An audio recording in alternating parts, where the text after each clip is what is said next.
Hello and welcome to our channel. In this video we're going to have a look at the car differential. The car differential is there to transmit power. That is the primary task of the car differential. As you can see, it is receiving power from the propeller shaft through the universal joint, and then the power that goes into the differential will split to the left and to the right wheel. So the primary function of the primary duty of the differential is to transmit power. And then the main need for a differential is to allow different speed operation of the left and right wheel. Whenever there is a resistance difference between the left and right wheel, for example, when the vehicle is cornering, the differential will allow the left and right wheel to be driven at different speed.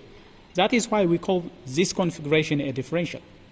When vehicle is cornering, for example, when the vehicle is making a turn, then there is a speed difference between the inner wheel and the outer wheel. The inner wheel has to travel smaller distance, while the outer wheel has to travel longer distance. So in order to facilitate this, the differential will allow the left and right wheel to be driven at different speed. In order to do that, we have a ring gear, side gears, pinion, differential carrier, shaft. All these components, they work together in order to allow the left and right wheel to be driven at different speed. So that is basically the necessity of a differential. And the other thing, as you can see, the input is with a small number of T's, the input, but then the ring gear has multiple T's, so the differential will also serve as a final gear reduction. When that is rotating multiple times, only then can this rotate once. So that serves as a final gear reduction, which means the differential will reduce speed and it will multiply torque, it will increase torque. For example, for vehicles of this kind, there is a 1:4 ratio. When the propeller shaft rotates 4 times, only then can the ring gear rotate once.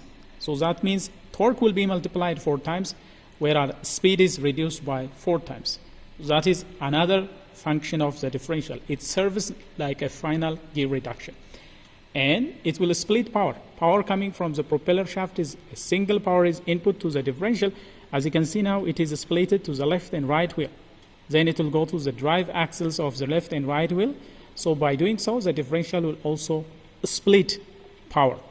If you want to fully understand the principle of operation, construction, and design of differential and how to prolong the service life of your differential, have a look at the full-length video on our channel. You can hit the like button, subscribe, and join the channel, and you can find a video that will explain in depth about principle of operation, construction, and some of the precautions you need to take in order to prolong the service life of your differential. See you in that video.